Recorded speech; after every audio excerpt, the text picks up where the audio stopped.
अपराजिता। राधा वल्लभ शेर। राधा वल्लभ श्रीहरिवंश। राधे राधे महाराज जी, आपके चरणों में कोटि कोटि प्रणाम। महाराज जी, मुझे भगवान ने मनुष्य का शरीर दिया और सब अच्छी व्यवस्थाएं दी, परंतु जीवन में लगातार मिल रही असफलताओं से मेरा आत्मविश्वास टूट गया है, जिससे अकर्मण्यता और उदासीनता रहती है। जीवन पूरी तरह से दिशाहीन लगता है। ऐसा हम मान ही नहीं सकते कि किसी के जीवन में 100% असफलता ही असफलता है, नहीं मान सकते। क्योंकि दिन है तो रात आएगी, रात है तो दिन आएगा, ऐसा हम नहीं मान सकते। आपके जीवन में सफलता और असफलता दोनों का चक्र चलता है, दोनों सबके जीवन में आते हैं। हाँ, आपकी मांगे इतनी बड़ी हैं कि उनकी पूर्ति करने के लिए आपके पास कर्म सामग्री नहीं है, इसलिए आत्मविश्वास आपका टूट रहा है। अब आप हीरा का हार पहनना चाहो, जेब में 100 रुपया है और आप फिर भगवान को कोसो और अपने को कोसो, तो नहीं।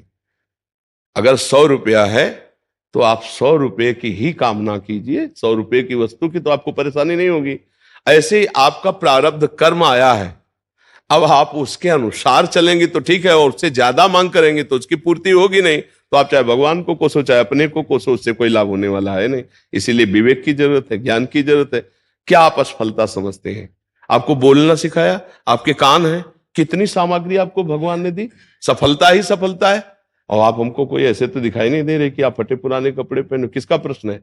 हाँ, तो आप भगवान को या अपने को क्यों निराश शब्दों में ला रहे हैं? आप आगे से आगे कामनाएं, आवश्यकताएं सबकी भगवान पूर्ण कर रहे हैं कर्म के अनुसार। आपको जो अत्यंत आवश्यक है वो भगवान पूर्ण कर रहे हैं। वायु फ्री, अभी बीमार हो जाओ, ऑक्सीजन लगवा, पैसा लगेगा, फ्री ऑक्सीजन भगवान दे रहे हैं। जल दे रहे हैं, पृथ्वी दे रहे हैं, आकाश दे रहे हैं, बुद्धि कहां देखो, आंख कितनी सुंदर हम सब देख सकते। किसी किसी की आंख नहीं, थोड़ी देर सोचो उसका कैसा जीवन होगा। कोई बोल नहीं पा रहा, कोई सुन नहीं पा रहा, कोई तीनों से रहित है, न बोल पा रहा न सुन पा रहा, अब उसका जीवन कैसा है?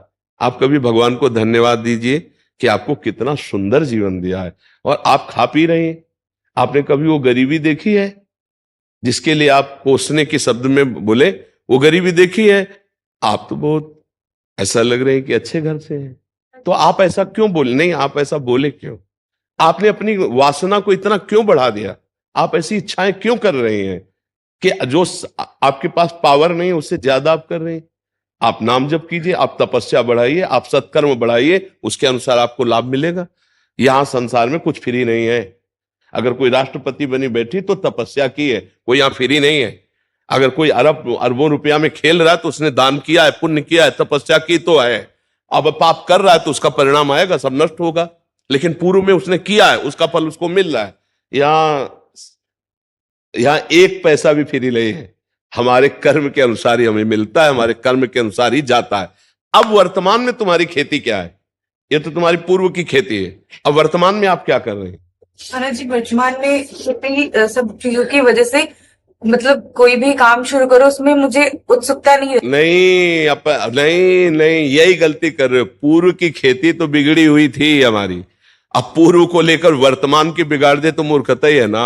वर्तमान की खेती चकाचक करो, उत्साह संपन्न, मदीर्घ सूत्रम क्रिया विधिज्ञम व्यसने सुशक्तम सूरम कृतज्ञम दृढ़ सौहृदं च लक्ष्मी स्वयं याति निवास है। तो ऐसे थोड़ी उत्साह से संपन्न रहो, हर सफलता को प्राप्त करने के अंदर और असफलता को रौंदते जाओ।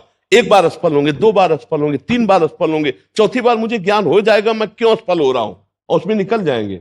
ऐसा नहीं कि किसी के भाग्य में इतना ही लिखा है कि हर बार असफल होता ही चला जाए, ऐसा कभी हम नहीं मान सकते।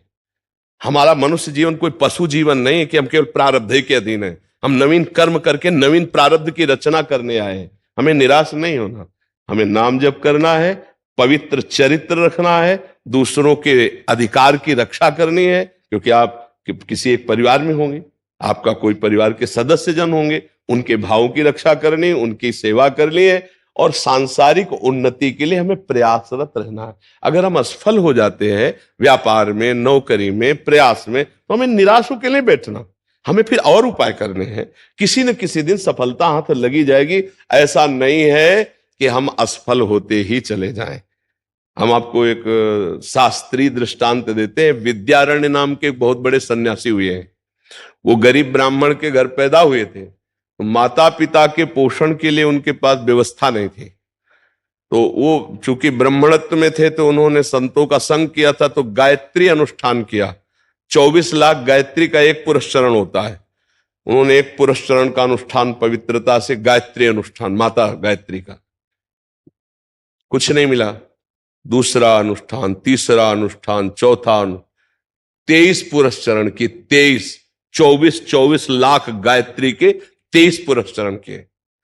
अब माता पिता पधार चुके थे, यौवन अवस्था से ऊपर अवस्था क्रॉस कर गई थी, गायत्री अनुष्ठान करते करते हार गए और उन्होंने सन्यास लिया। जीव ही सन्यास लिया तो आद्याशक्ति देवी गायत्री प्रकट हो गई और उनका बेटा, यहां से लेके ब्रह्म पदवी तक तू मांग, अभी तुझे दे दूंगी। तो उनका माता, अब तो मैं सन्यासी हो गया, जब मैं धन मांग रहा था तब आप क्यों नहीं आई? तो उनका, तुम्हारे 24 ऐसे महत पाप थे, 23 पुरस्चरण से वो सब नष्ट हो गए, एक और बचा था तो सन्यास ले लिया, उससे वो नष्ट हो गया।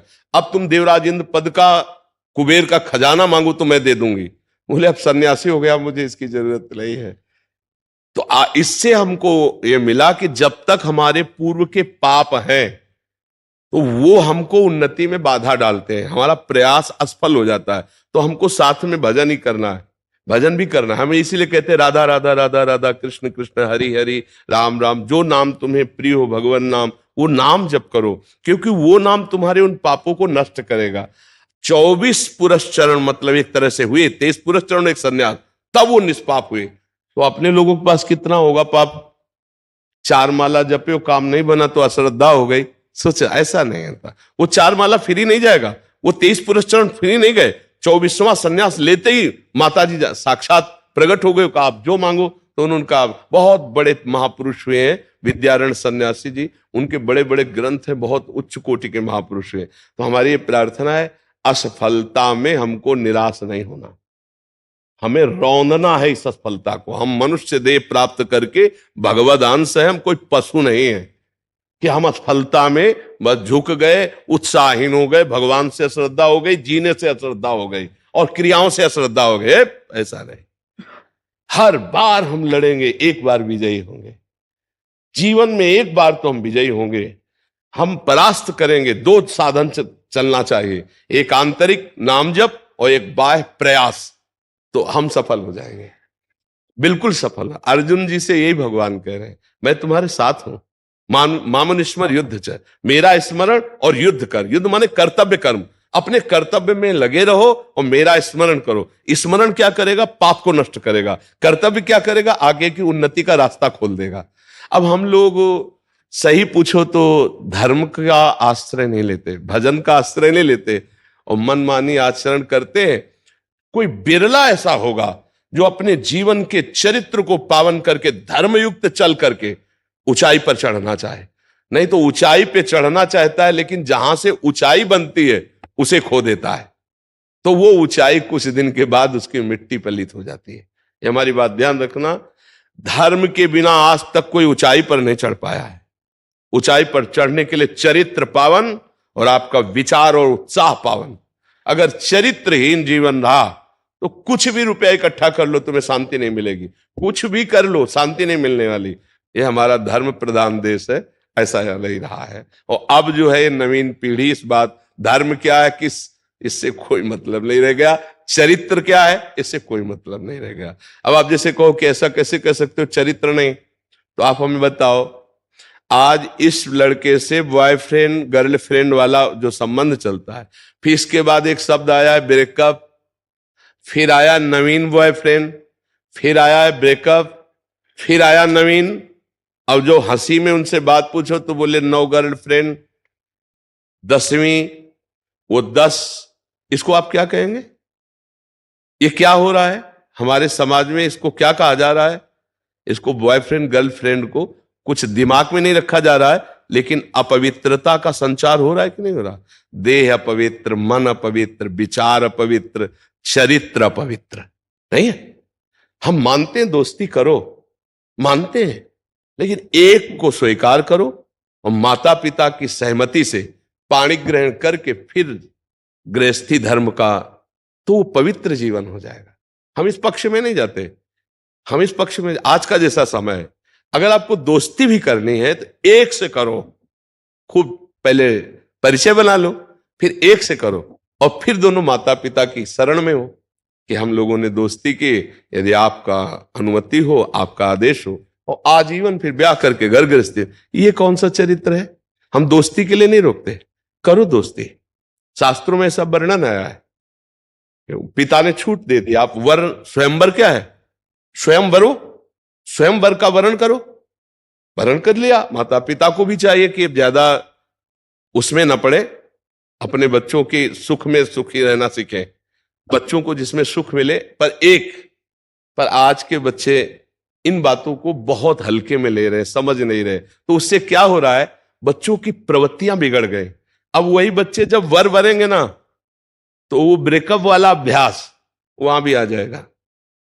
तो ना वो पति पत्नी से आजीवन भाव रख पाएगा, ना वो पत्नी पति से आजीवन भाव रख पाएगा, और दोनों के जीवन व्यर्थ हो जाएंगे। इसलिए हमें लगता है कि अगर चरित्र पावन रखा जाए और हम धर्म पूर्वक चले, नाम जप करते हुए, और अपने कर्तव्य का पालन करें, तो उत्साहहीनता कभी नहीं आएगी। असफलता में भी उत्साहहीनता नहीं आएगी। हम सफलता को एक दिन चूमेंगे, एक दिन उसको प्राप्त करेंगे। हमारी बात को अच्छे से समझ लीजिएगा। प्रश्न तो आपका है, लेकिन लगभग प्रश्न ये सभी का है। ये प्रश्न लगभग सभी का समाज का है, और ये लाखों लोग सुनते हैं, इसलिए हम इसको विस्तार से कह रहे हैं। चरित्र पावन, उद्देश्य महान,